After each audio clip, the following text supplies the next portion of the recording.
Welcome to the Recruiting Blitz with D Squared. It is time to share your decision. Where are you headed to school? Ooh, Alabama gets the #1 safety in the country. What was it about Alabama? LSU Tigers, #1. Go Tigers. And the next 4 years, I'm going to Denver University. Call into the Neighbors Wealth Management Hotline, 256-576-4977. Now, here's D Squared.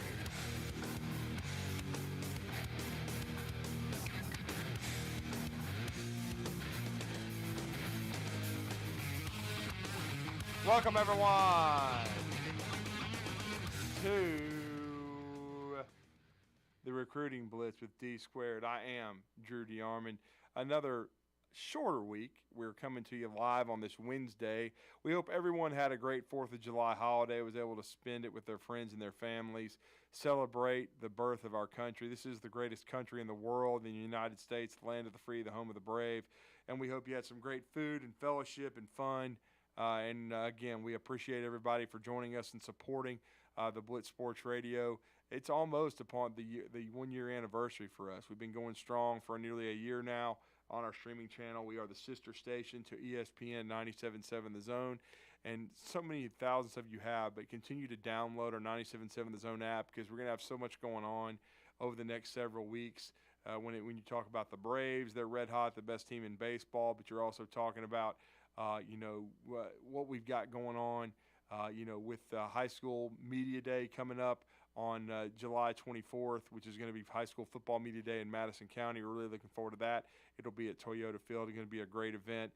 And, of course, you'll be able to hear us on Radio Row from SEC Media Days in Nashville, Tennessee. And then, of course, also download the Blitz Sports Radio app because we'll continue to have coverage, at the Blitz Sports Radio, the Recruiting Blitz, from 9 to 10 a.m. Each Monday through Friday. And, of course, the Afternoon Blitz with the Bandyman Bailey Lowry and Captain Cool John Abraham. We really look forward to doing that as well. So that we're going to be able to, continue to bring you the best local programming in all of Madison County, no question about it. And so we really look forward to that as well, and just look forward to all of our live coverage coming up at the SEC Media Days. And then, as we said, the football media day, high school football media day. It'll be the first time we've done this as a station, but just like we hope it goes as well as all the support we got from everyone, when we had our awards show, Rocket City Awards, this past June, June the 19th. It was just a tremendous day and evening on that Monday where we had so many people come out and support us, and we were able to honor so many local young people, coaches and players on 3 levels, professional, college, and high school. So it was great, and we're going to continue to do that. And we're going to talk some Texas A&M today because they came into the state of Alabama yesterday and kind of shocked a lot of people. 5-star wide receiver, plays for Patrick Nix and the Phoenix City Red Devils, the Central Phoenix City Red Devils, one of the best programs in the state of Alabama, part of the 7A classification. The Red Devils' Cam Coleman is considered a 5-star prospect. I thought he was going to be headed to Auburn. Still am not convinced he won't end up there. We'll see. But Texas A&M has been a force on the recruiting trail since Jimbo came to College Station, and especially in this NIL era. They have one of the most aggressive collectives out there, and collectives are part of this business now, at least until the guardrails are put up. And Cam Coleman, A&M was always a school he mentioned, LSU, Auburn. He visited Auburn a ton, though. Patrick Nix, former Auburn quarterback. And so I thought with the new coaching staff at Auburn, and they've done a much, much better job than Brian Harson's staff of establishing relationships, recruiting the state of Alabama hard. I just thought Cam Coleman was going to be a guy they got. But, a lot of these recruits still haven't seen the offense for Auburn. Peyton Thorne, is he going to be the quarterback? Robbie Ashford, what's Ashford's role going to be? How explosive is this unit going to be? If Auburn comes out and looks completely different offensively, I still think it's going to catch a lot of recruits' eyes. I would watch, Cam Coleman.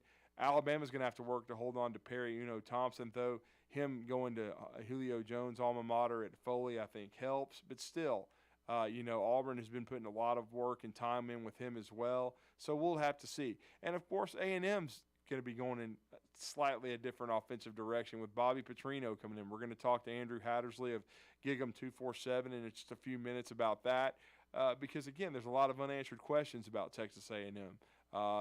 So we'll see. But, I mean, College Station's a long way from the central Phoenix City. But if A&M's offense looks really good and explosive, in other words, we kind of talked about this on our sister station with Jason Caldwell. He does an outstanding job, 23 years with Inside the Auburn Tigers, now part of Auburn Undercover in 24/7 Sports. I mean, hey, I don't think there's a definitive team in the SEC West right now that you could say is third, maybe even second. I don't know. There's really questions about every team in the West. I do think that Alabama and LSU have the two best rosters, but after that it's wide open.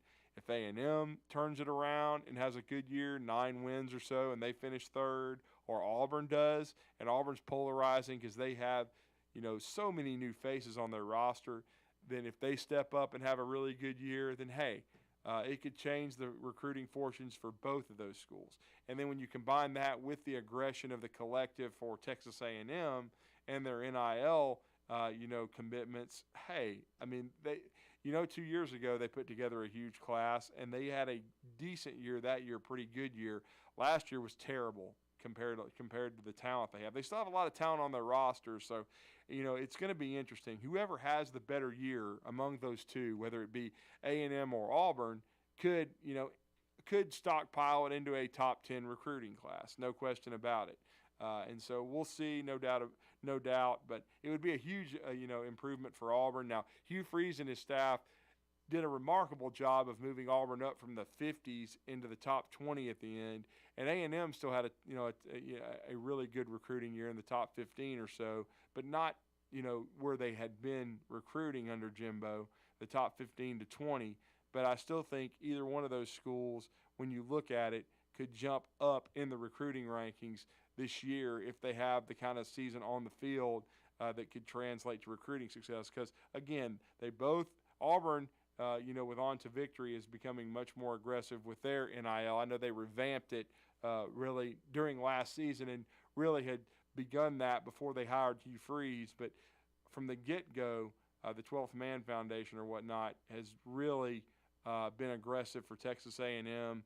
And, it hurt them a little bit last year because the team wasn't good on the field. But if they turn it around, there's no doubt that Jimbo Fisher, one of his strengths as a coach, is recruiting. And so they'll definitely be able to turn it around and get a lot of good players in. And I know in our last show, we brought you a take from Josh Pate, who I have so much respect for, in how, and the way he covers college football.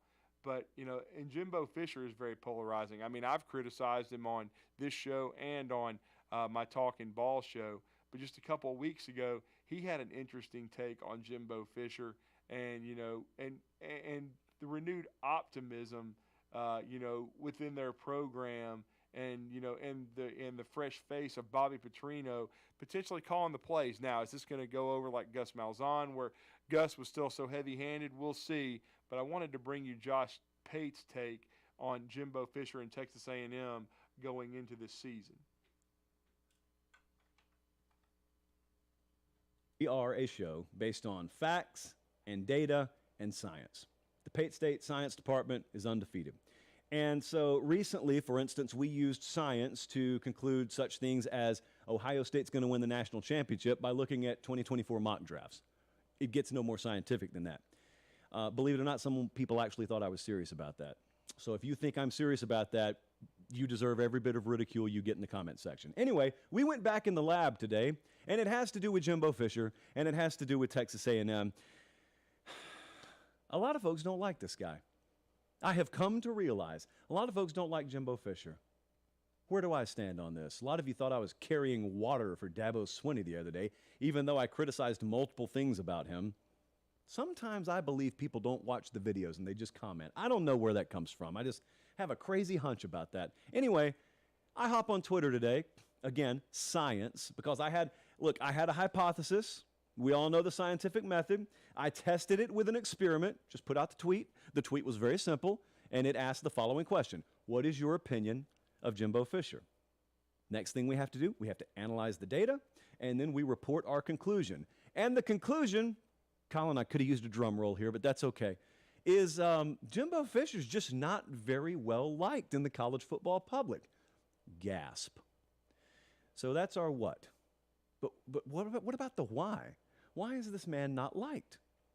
How do I feel about Jimbo Fisher? Strangely, I'm indifferent.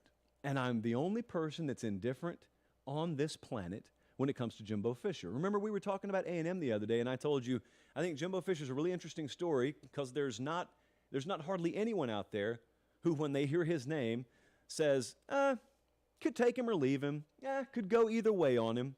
Like you hear Matt Campbell, Iowa State, and most of you are either an Iowa State fan or you just say, Matt Campbell, I don't know a ton about him, but I don't dislike him. That is not the case with Jimbo Fisher, friends. Not the case at all. And so what we have here is we have a classic heel scenario. We got like a Bret Hart 1996 Canada versus America sort of thing, because when you go into College Station, Jimbo Fisher is roundly applauded, i.e. Bret Hart in Calgary. But then you go down to like Minneapolis, or you go to Des Moines, or you go to St. Louis, or Little Rock, or New Orleans, just working my way down the Mississippi. And he is booed relentlessly. It's a crazy thing. That's Jimbo Fisher right now.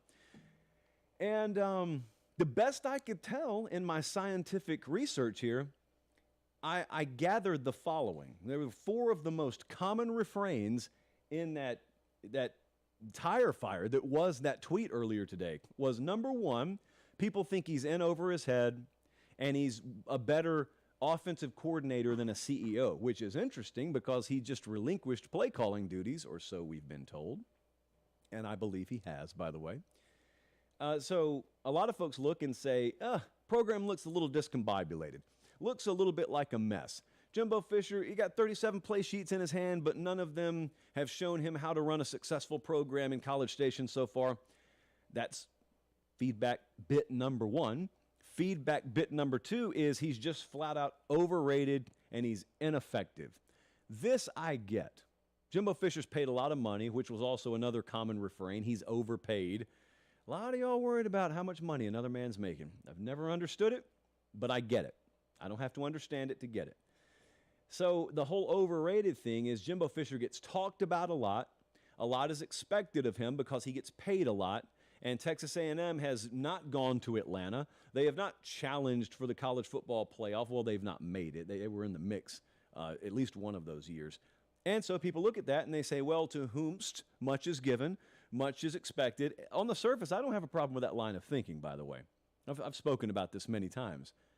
As long as you, as a fan base, deliver on your end, it is not unfair at all for you to expect leadership, including your head coach, to deliver on their end. Jimbo Fisher has not done that at a high enough level. So I get that part. If Aggie fans want to feel that way, I get that part. If you're an Arkansas fan or a Missouri fan, doesn't impact you. In fact, I think you guys should be happy about that. Yet when I hear you guys talk about Jimbo, it's like the dude stole your lunch money. No, your lunch money is not paying that $85-some-odd million buyout. It's money coming from other places. Anyway, there were also some people out there, and this is where it gets a little personal, who thought he was stubborn and unlikable. Those 2 words tested very highly with the focus group, apparently. Stubbornness, I get. A resistance to change, I get it. That has been Texas A&M offensively. I get that. Now, here's what I am always careful to do. Jimbo Fisher will be here in a month, like not this actual studio. I mean, we'd open it up to him, but he'll be about 2 blocks down there at the Grand Hyatt. We'll be at SEC Media Days. We will sit down with him, and if I were to say, Dear Jimbo, a lot of people think you're stubborn and you resist change. First off, I wouldn't get to finish my statement before he started because that's a hallmark of his, one of his toxic traits, I would say. And so he would start talking, but he would have a mile-long list of things he would use to push back on that. Resistant to change, but I've done this, and this. Now, those 4 things and beyond would be maybe things that aren't visible to the naked eye, or naked eye, as he would probably say, but they are things that he has changed. I don't think people technically mean he's never changed anything.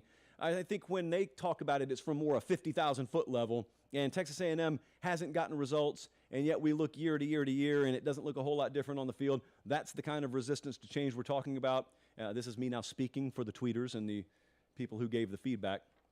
So I get that part. I think Jimbo Fisher would have reasons why he hasn't done it the way that you think he should do, and also he would tell you it's just a lack of execution. Now, that started to wear on me a little bit because he's technically right. It's one of those things when coaches give feedback, they're technically right on. However, as I said last year with Heupel and juxtaposing him to Fisher, Josh Heupel, they had games at Tennessee last year where I guarantee you when he went in the film room the following Sunday and they had just won a game and hung 47 on someone, there were dozens of plays he would look and say, we didn't execute perfectly on this play. But there was so much wiggle room because of the nature of that offense, they just scored anyway. Jimbo, conversely, is watching on Sunday, and he is needing every needle to be threaded. He is needing everything to go perfectly to pick up first downs and to move the ball. And that's what people have gotten tired of, and that's what people look at, including me, I agree with this sentiment, in 2023, and ask themselves, why do we settle for this? Why would Jimbo Fisher settle for this as his offense when every bit of the sport has been tilted in favor of the offense? You don't need to do it this way anymore. So that was number 3. Number 4, and this is a harsh accusation, but we have to air it out, is some of you claim that Jimbo Fisher is living off of Jameis Winston still. What do we mean by that? I think it's pretty obvious, but if you're 7 years old, welcome aboard. You're contributing to our key 10 and under demographic. And if you're 7 or younger, you don't remember 2013. You don't remember the national championship that Jimbo Fisher won. What? Yes, kids, Jimbo Fisher is a national championship winning head coach. Although, a lot of people would say, it wasn't so much Jimbo, it was Jameis Winston. To which I would respond, are you taking away Kirby's title because of Stetson Bennett? Well, no, they would say, because Stetson didn't carry the team. And so then I would ask, okay, fair enough.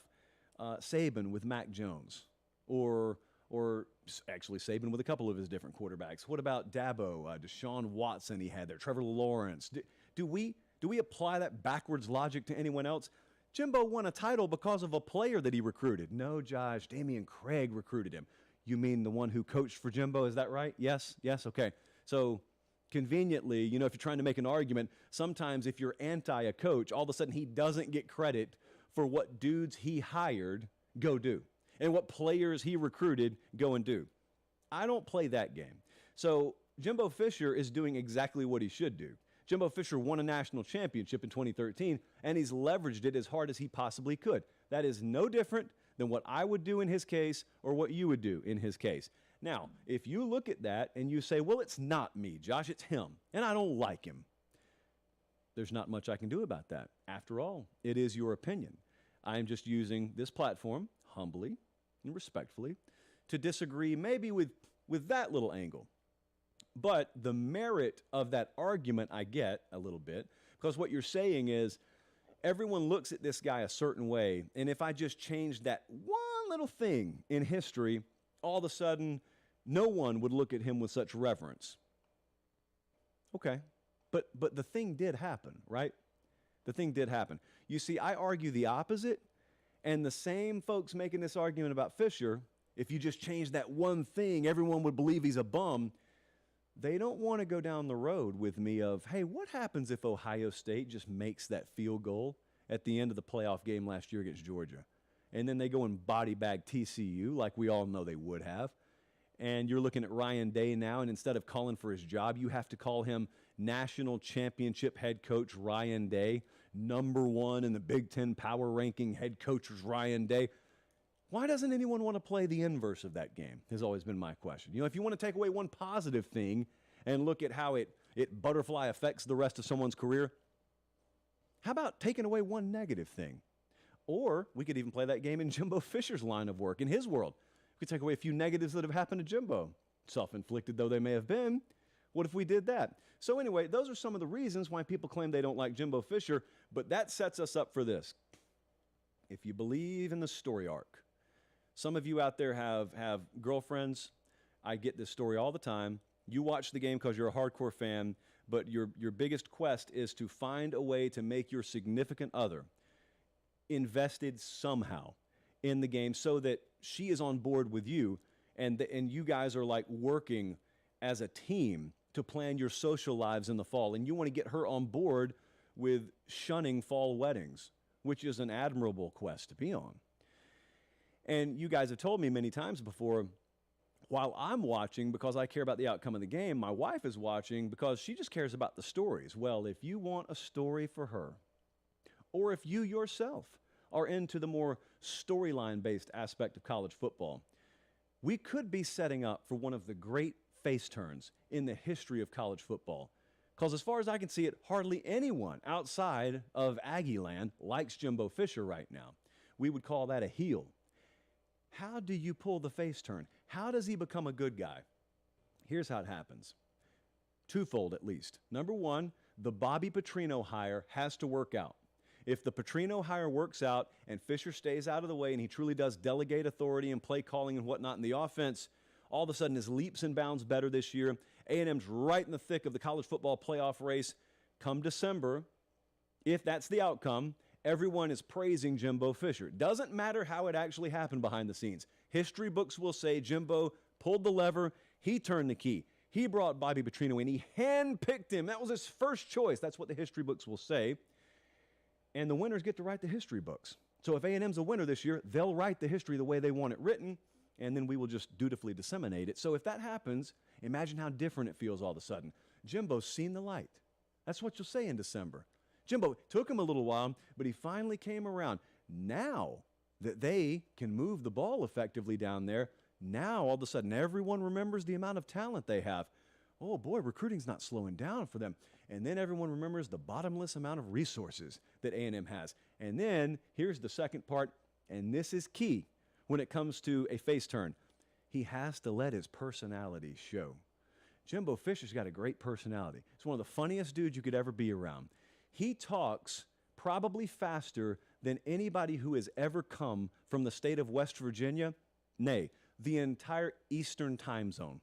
And that includes New York. I would take Jimbo Fisher on the floor of the New York Stock Exchange, and he would talk circles around anyone on the floor.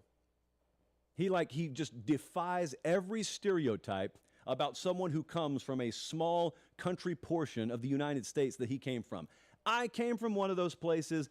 I don't talk half as fast as Jimbo does, and people back home say I talk too fast.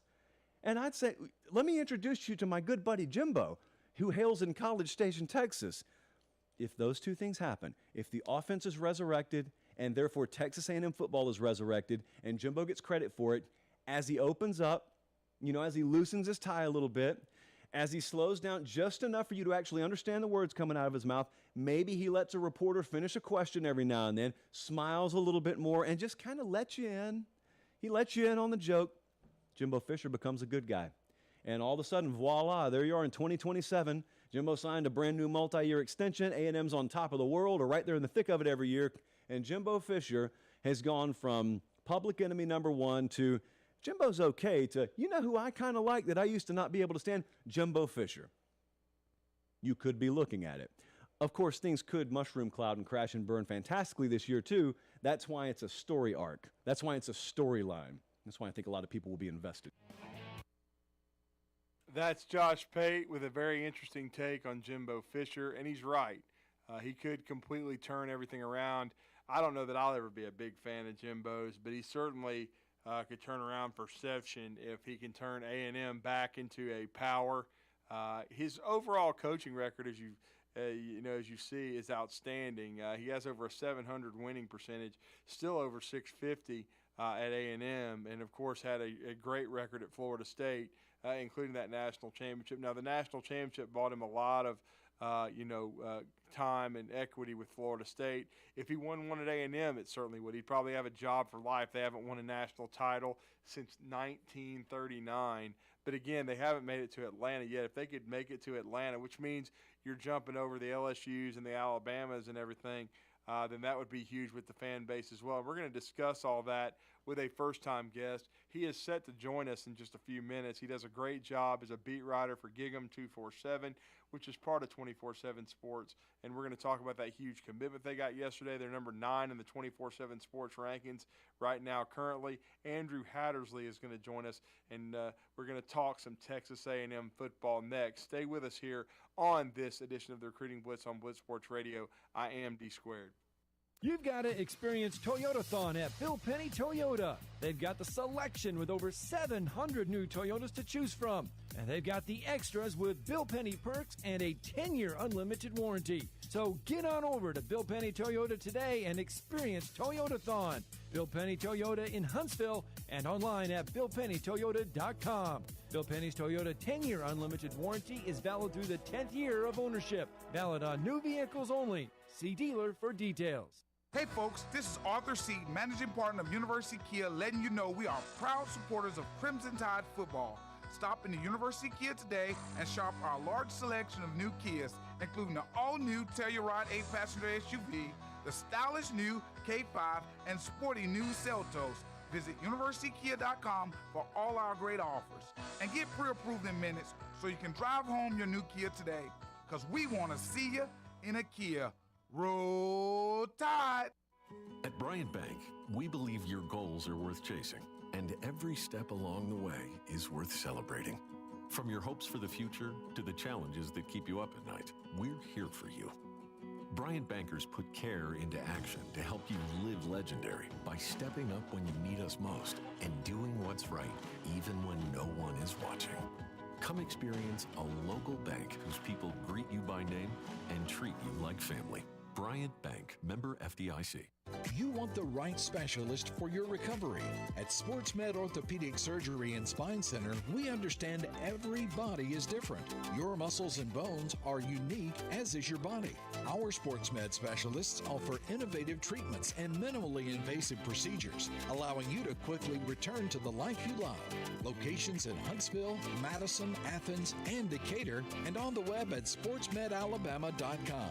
Improving performance, improving lives. This is Wes Neighbors sitting here with Philip Love of not only Eagle Installation, now he represents Eagle Companies. Eagle through the years have added several companies to help individuals or builders through their construction renovation process. Eagle is known to represent quality, efficiency, and professionalism. Philip, I know you do installation, but do you do masonry? We do. Do you do grading, erosion control, and dirt hauled off? We do. Do you do after paint, which includes shower doors, mirrors, shelving blinds, and bath hardware? Yes, we do, Wes. Do you do landscaping and irrigation? Yes, we do. So basically, Eagle can help you all along your process of building your house or doing renovations. So do you do plumbing? We do not, Wes, but we can find somebody to do it. Just give them time. They'll be there. Anyway, call Eagle Insulation at 256-755-1556. Eagle saves you time. Eagle saves you money. Call Eagle today. Thanks, Wes. This hour of the Blitz is brought to you by Fleming Roofing and Restoration. Online at FlemingHSV.com. How long does it take to get to the forest? That's not far. What are we going to do? Hike? Sure.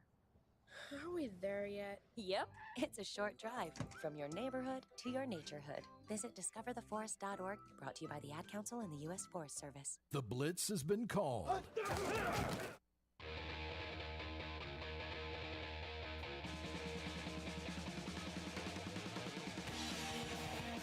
Welcome back to the Recruiting Blitz on Blitz Sports Radio. I am D Squared. The subject has been Texas A&M football and Jimbo Fisher. They get a huge commitment from within our state yesterday, and it's kind of ironic. We heard from Josh Pate of 24/7 Sports, part of his late kick cut. This is from a couple weeks ago. He talked about Jimbo basically that it did happen. You have to give him credit for the national championship at FSU in 2013 in the last year of the BCS, and that when you look at it too, he got the big piece of that was Jameis Winston from the state of Alabama. He got him from Hueytown High School, just down from Tuscaloosa. He went on to win the Heisman, be the #1 pick in the draft, and lead the Seminoles to their first post-Bobby Bowden national title, their third overall. The other two coming in 93 and 99. but Jimbo Fisher gets that done, and now trying to get it done for the Texas A&M Aggies.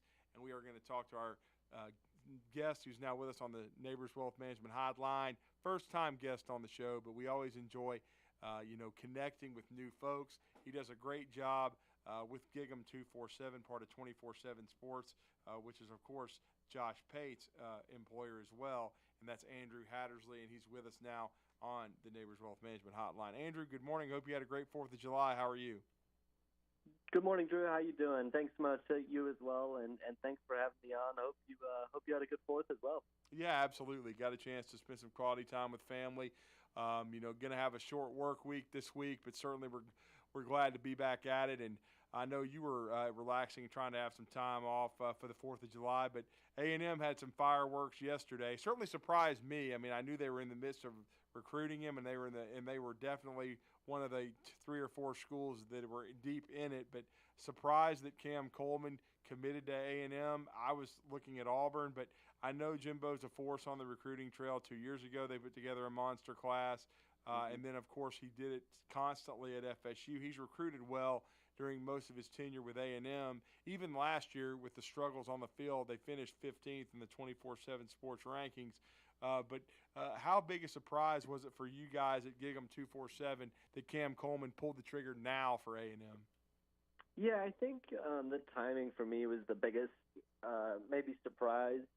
We had kind of heard the saying that A&M was very much in the thick of it, right? And they were the first school to offer him over a year ago. He had made 4 trips to campus since then. He has family in the College Station and Houston area. So, all those types of things, and then obviously the relationship he has with Jimbo Fisher, with Damian Craig, were all factors that kind of told you he was seriously interested in A&M, and they were a real threat. Now, from what I had heard, he planned to kind of wait until the fall to make a decision and maybe see how, a couple schools looked on the field and, looking at some of his, obviously Auburn's got a new coaching staff, maybe see how they look, maybe see how A&M looks with Bobby Petrino now as the offensive coordinator. And so, he kept things pretty close to the vest and kept things pretty quiet. And I think that was part of what led to the shock factor. A&M fans were certainly surprised in a good way, but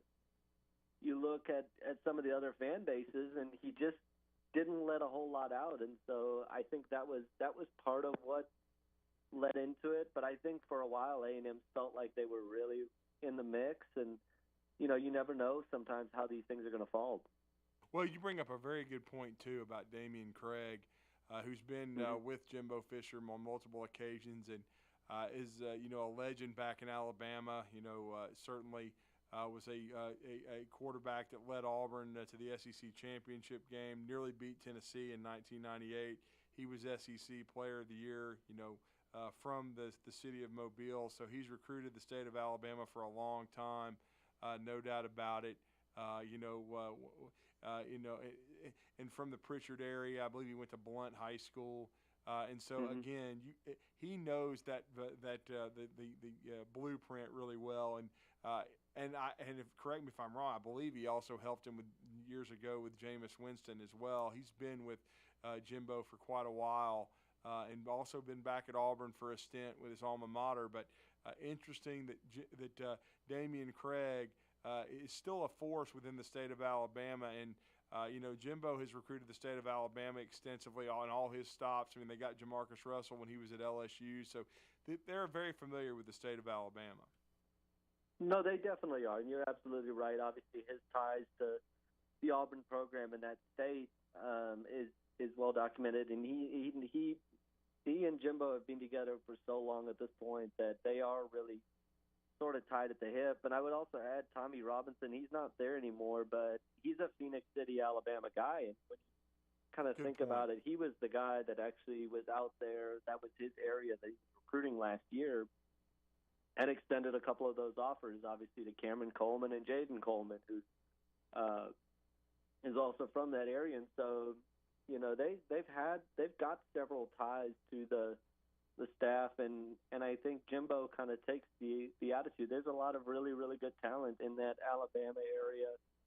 They're recruiting the state of Mississippi hard as well this cycle, and I think they kind of feel like they have to go, they have to be in those areas if they want to get where they want to go. Obviously, last year they were in the thick of it right down the stretch for Tony Mitchell. And they're not really afraid to go into a state like Alabama and win a kid. And now to actually win the recruitment and land them and have them sign on signing day would obviously be a huge deal. But I do feel like they want to be in that state. They want to recruit it because they know there's a lot of talent there. Yeah, they really do. And the other interesting part you bring up, which I didn't know, is it's always interesting when a kid, and you don't know his complete background, but that he has family ties to the area in Houston and College Station. That's big too, because if you have family nearby, that really helps if you're going to leave home, quote unquote, and leave the state lines and leave Alabama. No doubt, because he came on a visit, I think it was late May. I don't know the exact date, but he was basically in town to visit family in the area, and then stopped in at A&M for a visit, for an unofficial visit, and that kind of laid the groundwork.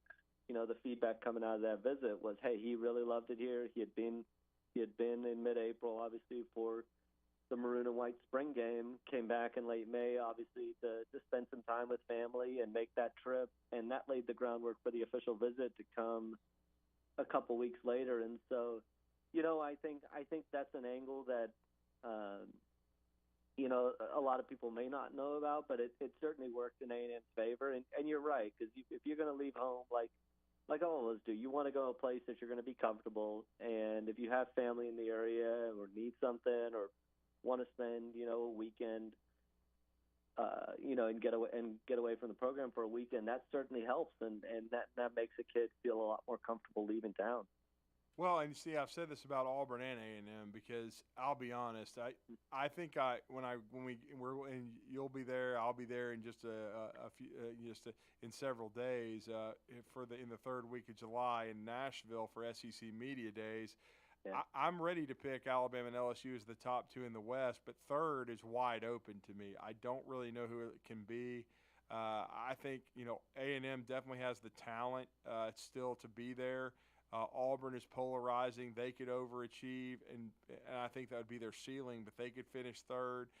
It wouldn't surprise me if – and A&M's recruiting class is already in the top 10 in the country, but if this, Bobby Petrino experiment works, if Jimbo does kind of take a step away from play calling, I'm going to ask you about that in a second. But if A&M turns this around, I mean, they had that 6-game losing streak where 4 of them were by one possession, but if they win 9 games, so to speak, and they're back in the mix and the offense looks a lot better, I think we could see, especially with how aggressive, and again, this is not a criticism, this is the way of the world, with this collective that A&M has that's been so aggressive, we could see them sign a top 5 class. We could see it completely turn around, back to what we saw a couple years ago. Yeah, I agree with you, and in that sense, I think so much does lie on this season, right? There's so many question marks, and things could go right, things could go wrong, and I think last year, the issues that they dealt with off the field, obviously with suspensions and guys, in and out and injuries that they had, it was just the whole season was just kind of a mess, and going into this year, they've obviously made a lot of changes. They brought in Bobby Petrino. That's the most notable one. And I do agree with you. I think this class could finish in the top 5 if everything goes according to. I think 9 wins is probably, like you said, that's probably the benchmark. If they can get there, they can finish really, really strong. But I also think a lot of these kids, even in this class, are kind of taking the attitude of looking and seeing, well, what is this team going to look like on the fall? They obviously have heard a lot of good things and believe in the direction that A&M is going, but A&M still needs to go out and do it, and I think that's kind of where fans are at this point. That's where everybody kind of is that this team needs to go out. They have the talent to do it. Even though they had a lot of departures in the transfer portal, they've still got a former 5-star back quarterback. They've got Evan Stewart. They've got Moose Muhammad. They've got Anaya Smith. They've got a ton of talent. And so I think there's a lot of targets out there still that are kind of waiting to see what Texas A&M looks like in the fall, and if they do put a good product on the field, A&M might be able to get more momentum, more traction in those sorts of recruitments, because under Jimbo Fisher, they've always really finished really well. They did even last cycle, flipping a lot of guys and landing a lot of guys late. And so with their ability to close, if they're able to kind of build off a good season, I think that's certainly reasonable. But there's still a lot they got to do. No question. We're talking to Andrew Hattersley, who's part of Gig'em 247, 24/7 Sports, covering the Texas A&M Aggies. How polarizing is it with this Jimbo Fisher and Bobby Petrino experiment? I call it that because Jimbo's always been the play caller. He's always been so heavy-handed offensively, and yet Bobby Petrino is a very strong personality, but is an excellent offensive mind. What is the early returns on this, and is that one of the keys to the season in your mind, how these guys gel? No question, and it's something we've obviously talked about a lot on our site, right? And we've done a lot of podcasts on it, and for the most part, to this point, Jimbo Fisher has kind of stepped back a little bit and let Bobby Petrino kind of do his thing. But you know, the question for us, and I'm sure the question for a lot of people, is what's going to happen when they say go to Miami in the second week of the year, and if the offense is kind of sputtering a little bit in the first half, that's going to, I think, be the true test once they get into SEC play, and you know, when things get tough, it's easy in the off season, right, to kind of take a step back and say, hey, we trust Bobby Petrino, and you know, we're delegating everything to him. What happens when things get tough? Now, I think for the most part, Jimbo Fisher has kind of taken a step back to focus on other areas of the program. He spent a lot of time around players, spent a lot of time recruiting. We hear his name come up quite a bit. And so there is a lot, he's got a point that there is a lot to managing a program now, a lot more than it was maybe 5-10 years ago. And, you know, we had the chance to go out to camps and watch them at camps, and Jimbo really did leave everything to Bobby Petrino to kind of coach the quarterbacks, coach the offense, and he kind of stayed off to the side and watched from there. So, you know, I think it is two big personalities, and it is a big question mark, and, you know, it's kind of a boom or bust, it feels like, situation. If it works out great for A&M, they can take off and totally flip the direction of the program. If it goes bad, well, that's going to bring a lot of question marks with it as well. Well, and we didn't expect this, and it was so tragic. And, of course, we knew him well from his time at Auburn as an assistant coach, but we know about the passing of Terry Price. Aggie, been there over a decade, about 12 years. He played there. He was one of their best recruiters, defensive ends coach. What's been the response of the program and the team since they unexpectedly lost Coach Price way too soon to the illness recently?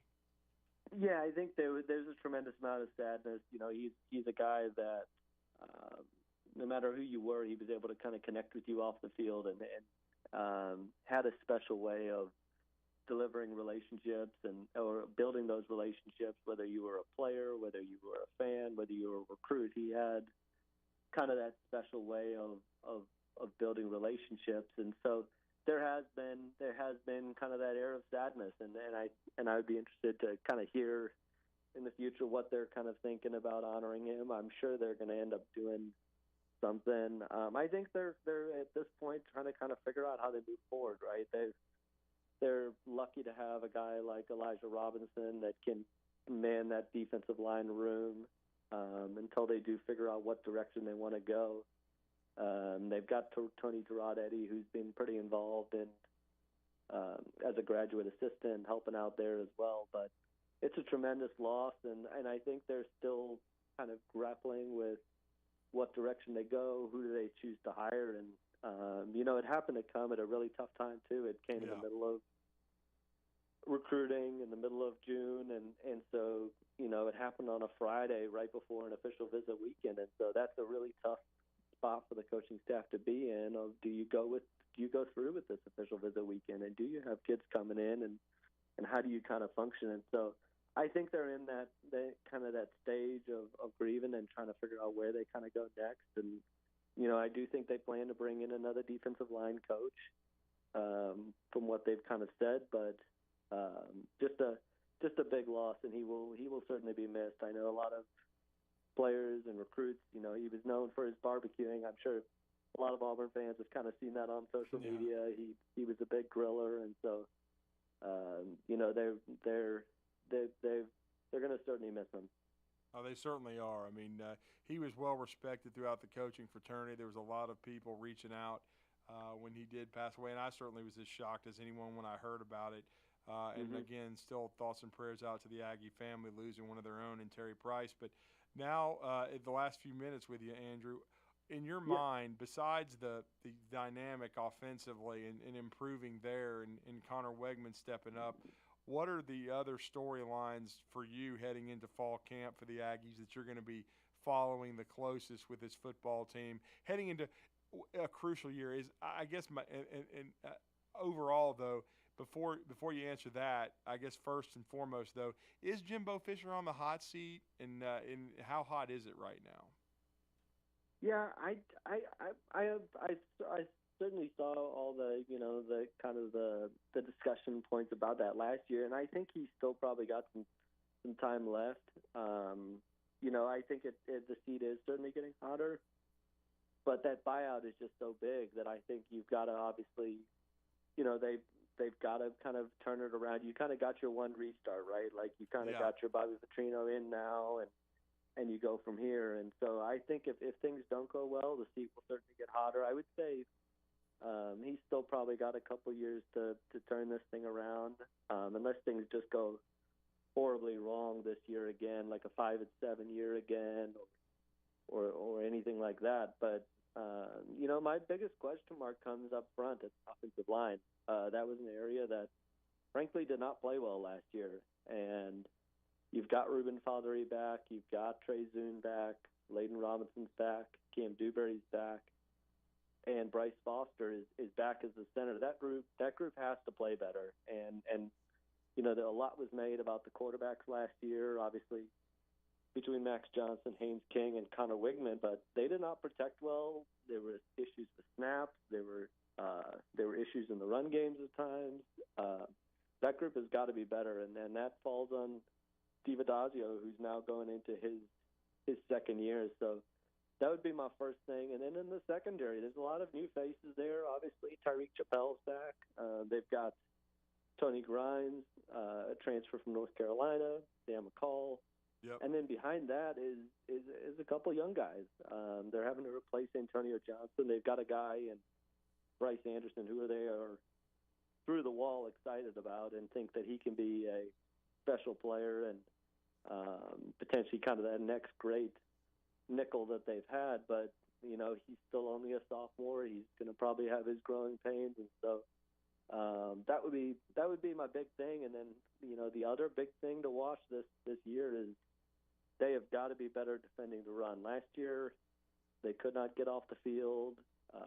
Opponents dominated them in time of possession. Obviously, that was a big storyline in the loss to Appalachian State. They couldn't stop the run against Ole Miss. Frankly, they couldn't stop it against Auburn in the second half. When Auburn really got going offensively, couldn't stop it there either. And so, the offensive line and the run game would probably be my two biggest things. I do think, back to the point about Jimbo Fisher, I do think frustration is certainly rising when it comes to Jimbo Fisher. They've obviously invested a ton in this program from a facility standpoint. They've given him everything he kind of needs to be successful. And so I do think they want to see results now. No doubt. Well, great stuff. We look forward to seeing you in Nashville. And, of course, we look forward to connecting with you again in the very near future because, again, A&M is going to be a big topic of conversation. You do a great job with Gig'em 247, Andrew, and let everybody know how to connect with you and your work. Appreciate it, Drew, and thanks again for having me on. Everybody can find me over my social media is @AndrewHatz on Twitter, and we're based on the 247sports.com platform. You can find us over on Gig'em 247. Those are probably the best ways to find us. And yeah, anytime you need me to hop on, I'm always happy to hop on. Awesome, man. Really appreciate it. Great stuff. Have a great rest of your week, man, and thank you for coming on for a few minutes. You bet. Thank you. That's Andrew Hattersley of Gig'em 247. We're going to go on a break. We come back. We're going to wrap up this Wednesday edition of the Recruiting Blitz on Blitz Sports Radio. I am D Squared. The Blitz has been called. With over 100 F-150s to choose from and available financing as low as 0%, now is the perfect time to put one in your driveway. It's Truck Month at Woody Anderson Ford. Hi, Bobby White back again, inviting you to come on in for the best selection of F-150s we've had in a while. And if you find one that you like, there is no payment for 90 days. Also, during Truck Month, not only do you get 0% financing for up to 36 months, but we've also got 2.9% financing for 5 years on remaining 22 models with your good credit through Ford Motor Credit. This offer ends April 4th. And don't forget, we make it really easy for you to trade in and trade up on a Ford Blue Advantage Gold Certified or Blue Certified pre-owned vehicle. Great warranties, 24-hour roadside assistance, and you take it home with a full tank of gas and a fresh oil change. Hurry on in for Truck Month. 0% financing, no payments for 90 days, and over 100 F-150s to choose from. Woody Anderson Ford, hope to see you soon.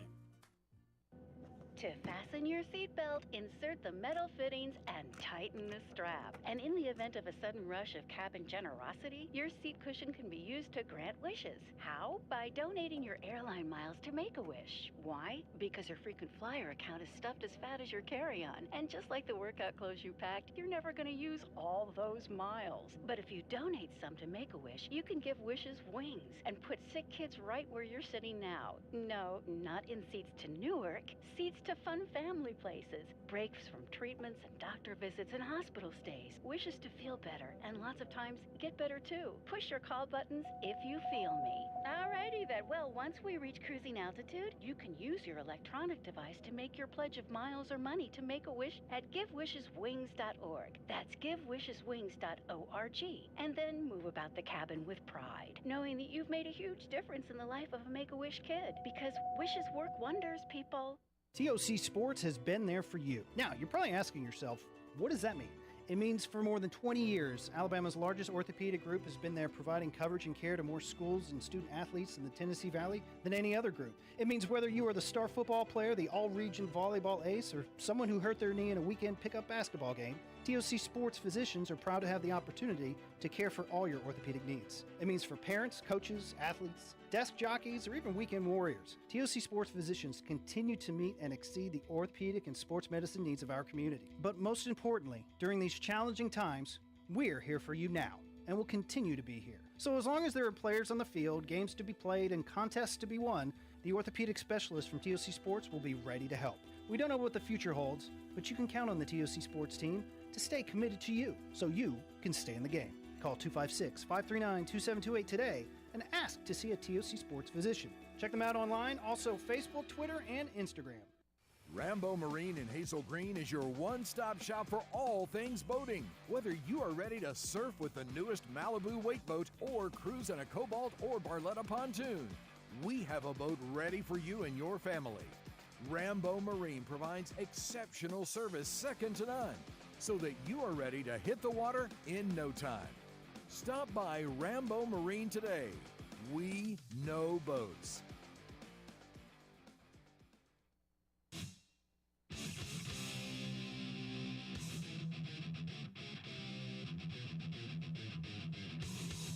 Welcome back to the Recruiting Blitz on this Wednesday. Big thanks to Andrew Hattersley of Gig 'em 247 as we talk from Texas A&M. Also, we are glad to bring you that late kick cut from Josh Pate, who has been a great friend of ESPN 97.7 The Zone, our sister station. We need to work on getting him on the Recruiting Blitz as well. He just does an amazing job, doing covering college football and doing what he does for 24/7 Sports and CBS. One of the foremost voices. He's risen quickly in the business and is outstanding. We wanted to bring you his take on Jimbo from his late kick cut and then play that into the subject matter for Andrew Hattersley, who did an outstanding job breaking down for us and giving us some good stuff on Cam Coleman, like from the standpoint of the family connections he has to the state of Texas and to Houston that led to his commitment. Now, again, we know it's not binding, and he will ultimately sign with his school of choice in December. But it sounds like there is some inroads there for A&M, and if they have a big year, if Connor Wegman is good and Bobby Petrino's a fit with Jimbo and offensively they're very productive, then they could hold on to Cam Coleman. There's no doubt about it. But some great stuff there and some storylines headed into fall camp. the offensive line being chief amongst them from Andrew. He just gave us some really good stuff. So really appreciate him for joining us. And again, don't forget later today, Captain Cool, John Abraham, and of course the Bandyman Bay Lowry with the afternoon blitz from 2 to 4. And they will bring you quality sports talk. We will be with you tomorrow at 9 a.m. We're going to talk some Kentucky with Justin Rowland. But everybody, hope you had a great 4th. Enjoy the rest of your Wednesday. We'll talk to you tomorrow on Thursday at 9 a.m., everyone. Have a great day.